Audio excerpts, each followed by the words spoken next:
ॐ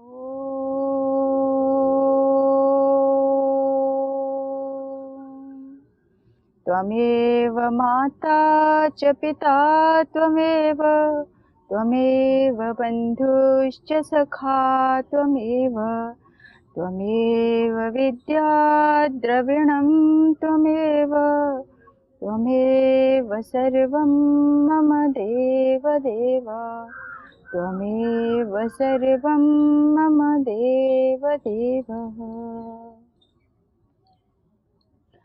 आज हम पुनः श्रीमद् भगवत कथा का रसास्वादन करते हुए आगे देखेंगे।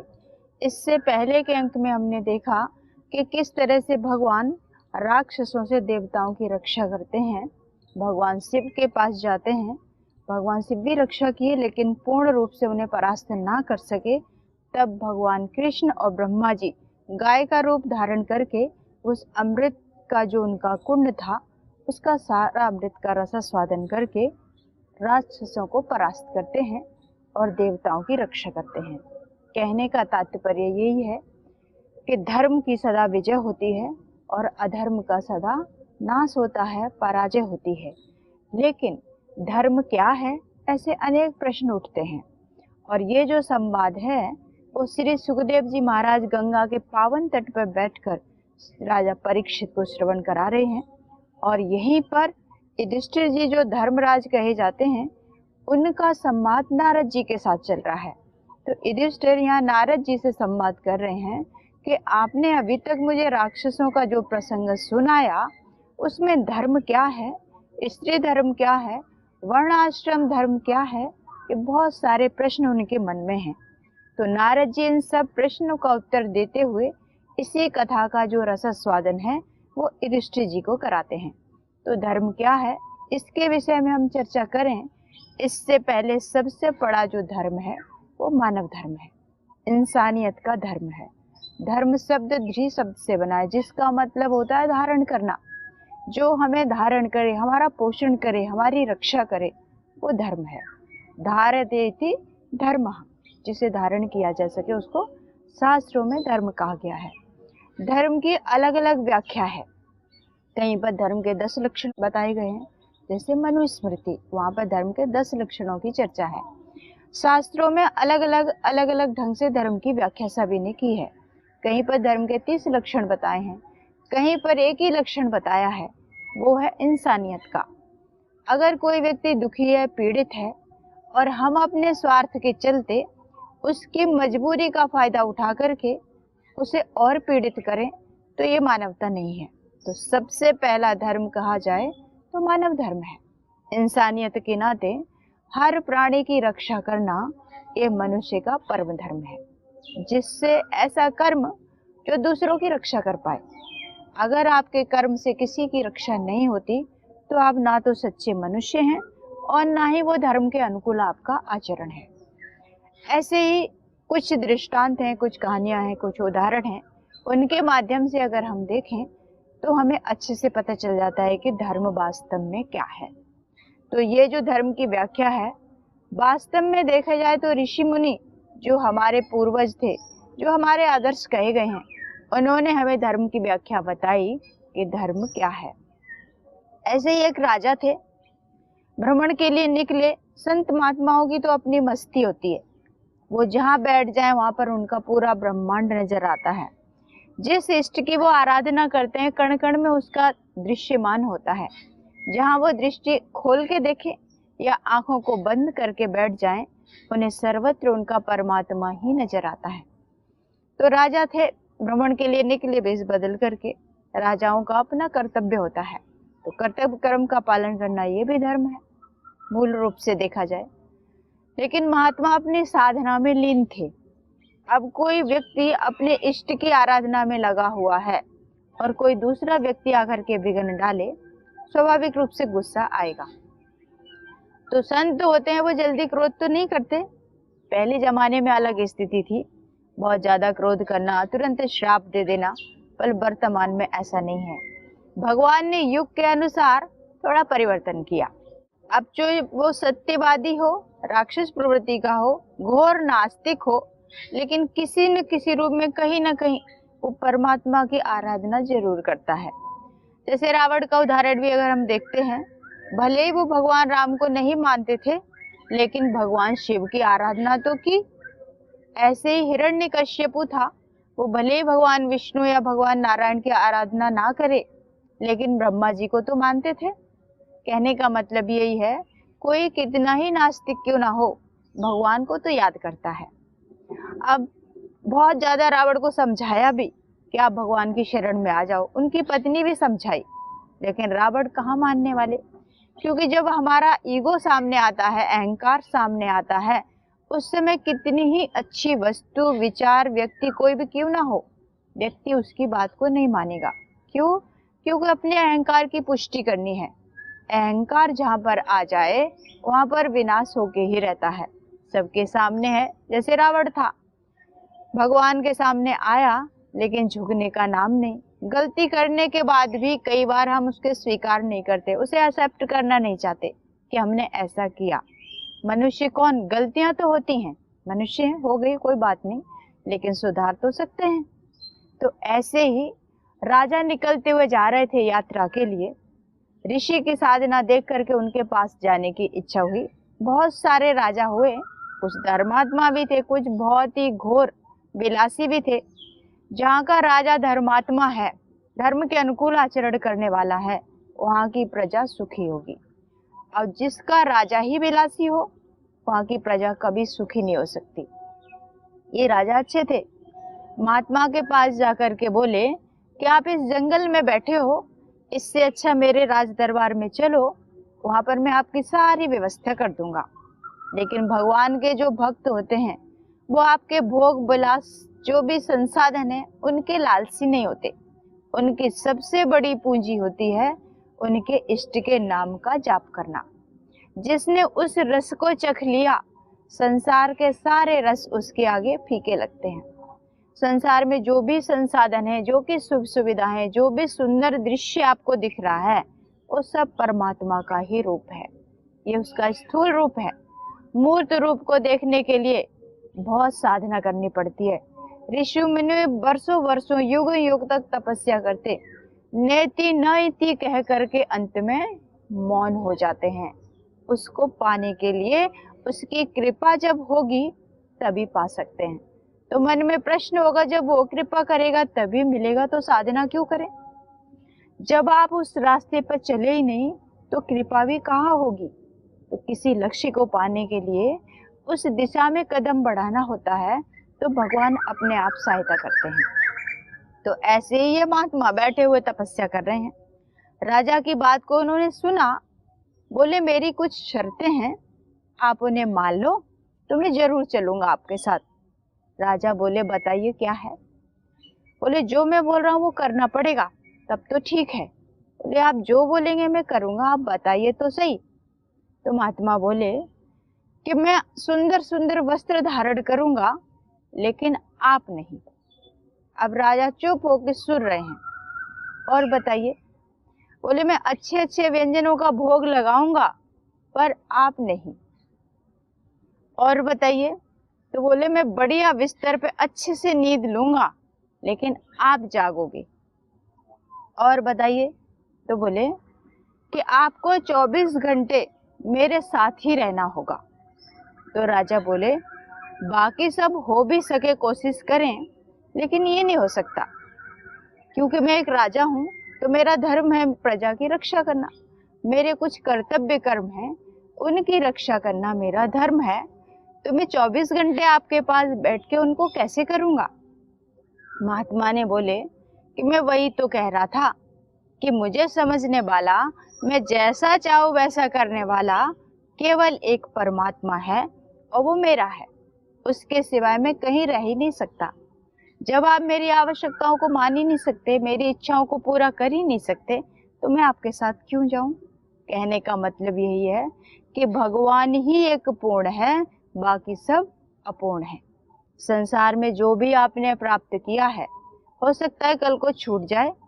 कितनी ही प्रिय वस्तु हो, व्यक्ति हो, कुछ भी हो, कितनी ही मूल्यवान इस संसार की वस्तु हो, आज आपके पास है तो कल निश्चित रूप से छूटने वाली है। संसार की हर वस्तु आपसे छूट जाएगी, लेकिन एक परमात्मा का जो नाम है, भगवान की जो साधना की, जो भक्ति की, जो तपस्या की, वो आपके साथ चलने वाला है। तो हमारा धर्म क्या हुआ? अपने कर्तव्य कर्म का पालन करना, यही धर्म है। अब कर्तव्य कर्म क्या, ये कौन बताए? तो ये हमारे ऋषि बताएंगे, गुरुजन बताएंगे, हमारे शास्त्र बताएंगे। वो कोई व्यक्ति भी हो सकता है, कोई पुस्तक भी हो सकती है। अच्छे अच्छे वस्त्रों का, अच्छे अच्छे लोगों का, अच्छे अच्छे विचारों का संग करना ही सत्संग कहलाता है। जब हम शास्त्रों का अध्ययन करते हैं, किसी श्लोक को ध्यान करके उसका उच्चारण करते हैं, उसके अर्थ की भावना के सहित उस मंत्र का जाप करते हैं, तब जाके हमें कहीं थोड़ा बहुत पता चलता है कि वास्तव में धर्म क्या है।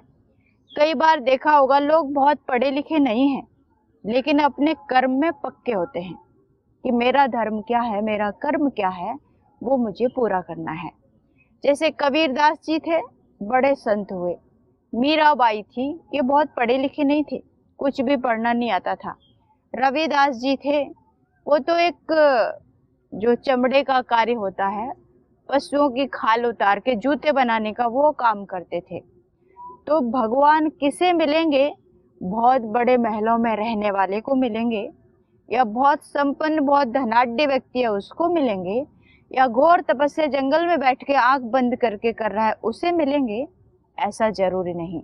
आप जिस कर्म में लगे हुए हो, उसे श्रद्धा से, हर कर्म भगवान का ही कर्म समझ करके जब करोगे, तो वही कर्म आपकी भक्ति बन जाएगा, और वही कर्म एक दिन आपको उस लक्ष्य तक पहुंचा देगा जिसके लिए आप संसार में आए थे। सीमा पे खड़ा हुआ एक सैनिक है, वो दुश्मन से लड़ने के लिए खड़ा हुआ है। अगर वहां पर उसे कहा जाए कि आप माला लेके जाप कीजिए, तभी आपको भगवान मिलेंगे, ऐसा नहीं है। उसका कर्म उस सीमा पर उस शत्रु से लड़कर के अपने देश की रक्षा करना, वही उसका धर्म है। तो धर्म क्या है? राष्ट्र की रक्षा करना भी धर्म है। कहने का मतलब, जो भी कर्म करो उससे सामने वाले का हित हो, वही धर्म कहला जाता है। जो धारण कर सके वो धर्म है। तो मनुस्मृति में मनु महाराज ने धर्म के 10 लक्षणों की चर्चा की है। उन्होंने बताया कि धृति, क्षमा, दमो, स्तेयम, शौचम, इंद्रिय निग्रह, धीर, विद्या, सत्यम, अक्रोधो, 10कम धर्म लक्षणम। ये धर्म के 10 लक्षण बताए हैं। धृति अपनी बुद्धि को बढ़ाना, दूसरों को क्षमा करने की भावना, सहनशीलता का गुण, चोरी ना करना, असत्य भाषण ना करना, अहिंसा का पालन करना, सत्य के पथ पर चलना, ब्रह्मचर्य का पालन करना, ऐसे बहुत सारे धर्म के लक्षण हैं। किसी शास्त्रों में 30 धर्म के लक्षणों की संख्या बताई है, तो अलग अलग हैं। किसी एक गुण को अगर आप पकड़ लेते हैं, तो वही आपको अपनी मंजिल तक पहुंचाएगा। जैसे महात्मा गांधी थे, उन्होंने केवल, जैसे पतंजलि ऋषि ने योग दर्शन में अष्टांग योग की चर्चा की है, 8 योग के अंग बताए हैं। उनमें किसी में एक को भी अगर हम पकड़ लेते हैं, तो उससे हमारे जीवन का कल्याण हो जाएगा। तो हम जिस ऋषि की बात को स्मरण करते हैं, चिंतन करते हैं, हम भी वही बन जाते हैं। इसलिए कभी भी याद रखना कि आप जो भी करो उसे श्रद्धा भाव से। जैसे पूरा ये जो ब्रह्मांड दिखाई देता है, ये केवल एक संकल्प का ही परिणाम है। माँ पार्वती और भगवान शिव, इन्हें श्रद्धा और विश्वास की मूर्ति कहा जाता है। श्रद्धा विश्वास रूपिणो भवानी शंकरो वंदे, जगत पिता कहे गए हैं। तो ये श्रद्धा और विश्वास के आधार पर ही पूरा ब्रह्मांड टिका हुआ है। तो यहाँ धर्म के 10 लक्षण हैं। जैसे एक ही ले लेते हैं, अष्टांग योग में पतंजलि ऋषि ने 8 अंग बताए हैं। उसमें यम नियम 5-5 हैं, बाकी सब 1-1 हैं। तो यम क्या है? अहिंसा, सत्य, अस्तेय, ब्रह्मचर्य, इन सबको यम बताया है। शौच, संतोष, तपा, स्वाध्याय, ईश्वर प्रणिधानानि, इनको नियम बताया है। अब यम में से केवल एक अहिंसा को हम पकड़ लें, तो इससे हमारे जीवन का उद्धार हो जाएगा। अब लोग अहिंसा शब्द एक बोलते हैं कि अहिंसा का पालन करना, हिंसा ना करना, केवल इतना मात्र नहीं है। तो अहिंसा धर्म जो है उसका यदि हम अपने जीवन में पालन करने लगे तो भी आप अपने धर्म का पालन करते हैं। अब अहिंसा क्या? किसी की हिंसा न करना, किसी को मारना नहीं, किसी की हत्या न करना, इतना मात्र ही अहिंसा नहीं होता। पतंजलि ऋषि ने योग दर्शन में भाष्य के माध्यम से व्यास ऋषि ने इसे बहुत ही विस्तार से चर्चा की है। अहिंसा का मतलब है किसी को हम थप्पड़ भी मारते हैं या किसी छोटे से छोटे जीव की भी हत्या करते हैं तो वो भी हिंसा में जाता है। कोई भी प्राणी इस जगत में है वो मरना नहीं चाहता। छोटी सी चींटी भी है, आप देखना, उसे जब आप अंगुली टच करते हैं तो वो बहुत जोर से भागती है। क्यों? क्योंकि वो भी नहीं मरना चाहती। अब मच्छर है, स्वाभाविक रूप से लोग उसे मारते ही हैं, लेकिन वो भी तो जीव ही है। हत्या तो जाने अनजाने में हमसे होती रहती है, लेकिन जानबूझ करके जो कर्म किए जाते हैं उसका फल तो मिलेगा। अनजाने में हो गया वो तो भगवान देख ही रहा है, किसने जानबूझ के नहीं किया। लेकिन जब हम रास्ते पे जाते हैं तो बहुत सारे जीव मर जाते हैं, वो भी तो हिंसा हुई, लेकिन वो आपने जान के नहीं किया। अब भगवान देखते हैं कि कौन व्यक्ति किस भाव चेतना के अधीन होकर के कर्म करता है। उस पे भी निर्भर करता है कि आप किस ढंग से अपने जीवन को जी रहे हैं। अब किसी ने कहा कि पाप क्या है, अलग अलग हैं। अगर असत्य का आचरण करते हैं तो सत्य की महिमा पता चलेगी। भूख लगी है तभी हमें भोजन की महिमा पता चलेगी। अगर बहुत गर्मी है तभी पंखा, कूलर, एसी उनकी महिमा पता चलेगी। तो ऐसे ही धर्म क्या है, जब आप संकट में पड़ जाते हैं उस समय जब जो कर्म किया वही आपकी रक्षा करेगा। कई बार हमें लगता है कि भगवान ने बड़ी कृपा की, हम बच गए, लेकिन हमारा कोई न कोई कर्म ऐसा था जो हमने अच्छा किया होगा, उसी का फल होता है। जैसे बहुत सारे उदाहरण हैं। कई बार हमें लगता है कि व्यक्ति तो अच्छे कर्म नहीं कर रहा है लेकिन सुखी है, जैसे हमने पहले भी कई बार इस विषय में चर्चा की है, लेकिन कुछ तो कर्म किया होगा जिसका फल वो आज भोग रहा है। बहुत सारे लोग बहुत शास्त्रों को कंठस्थ कर लेते हैं, बहुत सारे श्लोक मंत्रों को कंठस्थ कर लेते हैं, लेकिन उनके आचरण में नहीं होता। एक कथाकार थे, बहुत कथा प्रवचन करते, उपदेश करते, बहुत शास्त्रों को भी उन्होंने पढ़ा, लेकिन उपदेश जो है केवल दूसरों के लिए, ऐसा नहीं होना चाहिए। आप जो बोलते हो उसमें आप स्वयं जी रहे हैं तब तो आपका बोलना उचित है। दूसरे को उपदेश करना बहुत सरल होता है, जो बोला अपने आचरण में उतारना बहुत कठिन है। ऐसे एक कथाकार थे, बहुत कथा करते, बड़ी उनकी कथा में भीड़ होती, लोग श्रद्धा से सुनने के लिए आते। एक दिन उनकी पत्नी के मन में आया कि मेरे पति रोज कथा करते हैं, मैंने कभी सुना नहीं, आज मैं भी इनकी कथा सुन के देखती हूँ आखिर क्या बोलते हैं। तो पति की कथा क्यों ना सुने भाई। श्रद्धा से बैठ गई, खाना बाद में बनाएंगे, आज कथा सुनेंगे। तो पति देव कथा कर रहे हैं, वो घर में बैठ के आराम से सुन रही है। तो बहुत सारे प्रसंग आए, तो पंडित जी का एक प्रसंग चल रहा था कि स्वास्थ्य के लिए क्या अनुकूल है क्या नहीं, ये विचार करके भोजन करना चाहिए। तो सभी बहुत श्रद्धा से सुनते हैं और सुनना भी चाहिए। तो बोले स्वास्थ्य के लिए बैंगन हो चाहे अरबी की सब्जी हो, ये अच्छी नहीं होती है और ये खाना भी नहीं चाहिए। बैंगन का तो घोर विरोध किया पंडित जी ने। अब उनकी पत्नी सुन रही थी और घर में बैंगन रखे हुए हैं, तो पत्नी ने कहा, इन्होंने कहा है बैंगन नहीं खाना चाहिए, तो ये तो ठीक नहीं है, अब मैं बनाऊं तो बनाऊं क्या। कथा हो गई खत्म, भोजन का समय हुआ। पंडित जी बड़े प्रसन्न चित्त से आ रहे थे। क्यों? क्योंकि उपदेश तो दूसरों के लिए है, अपने लिए नहीं। अब कथा सुनिए पत्नी ने, उसको क्या पता कि पंडित जी जो कथा करने जाते हैं वो किसके लिए करते हैं, किस भाव चेतना से करते हैं। माताएं बहुत सरल होती हैं, अंदर से करुणामयी भी होती हैं, वात्सल्यमयी भी होती हैं, तो पंडितानी भी वैसी ही थी।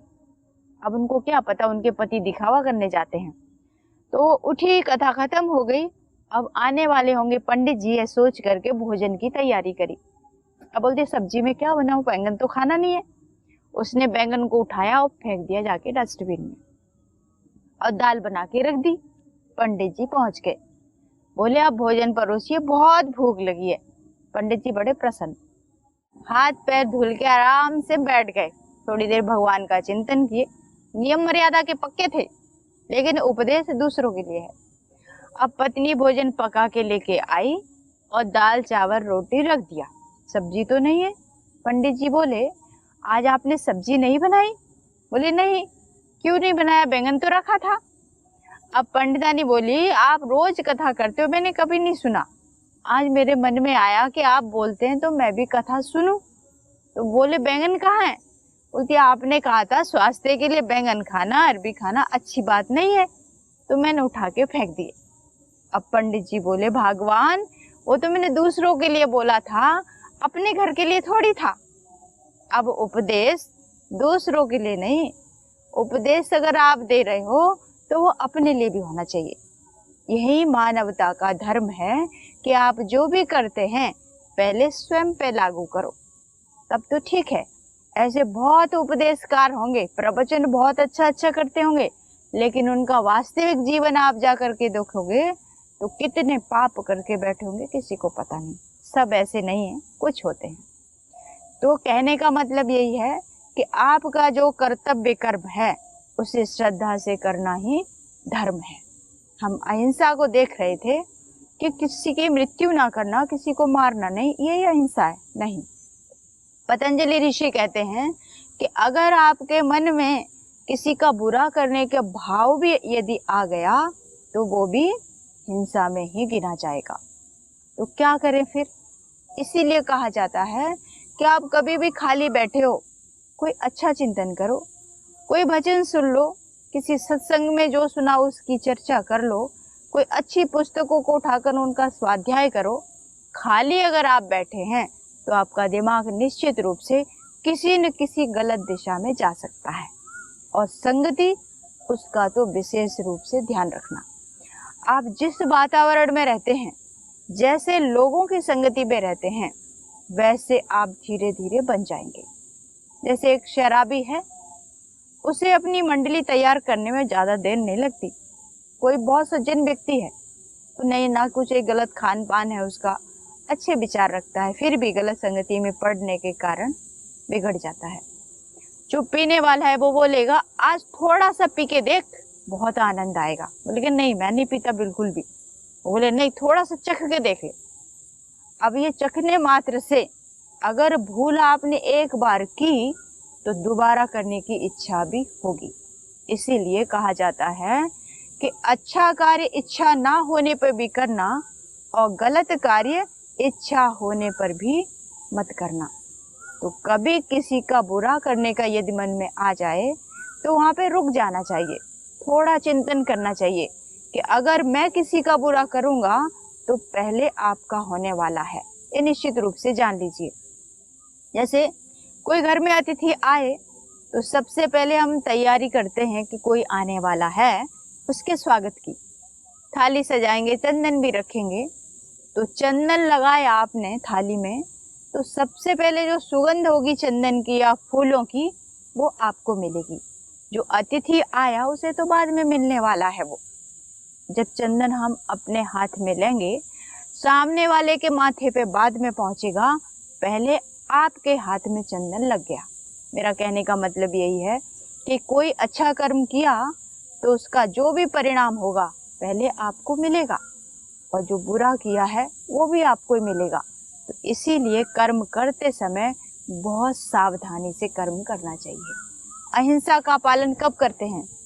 अहिंसा केवल बोलने मात्र से नहीं। कोई कसाई है, गाय को काट रहा है, वो तो दिख रहा है कि वो हिंसा कर रहा है, हो सकता है उसका कर्म कट भी जाए, लेकिन मन से किया हुआ पाप आपको परिणाम जरूर देगा। व्यक्ति सोचता है कि मैं सामने बहुत अच्छा करूं, किसी को दिखेगा, लेकिन मन में क्या चल रहा है ये तो कोई नहीं जानता।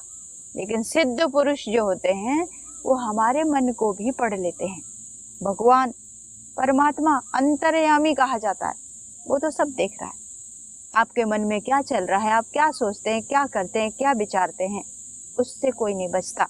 तो इसीलिए जो भी कर्म करो, आसपास मत देखना कि मुझे कोई देख रहा है तो मैं चोरी कर लूं, लेकिन भगवान देखता है, आप अकेले एक पल भी नहीं होते।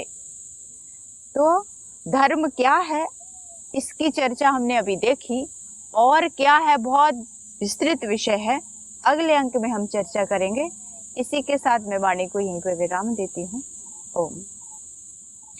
ओम शांति शांति शांति। ओम श्री परमात्मने नमः।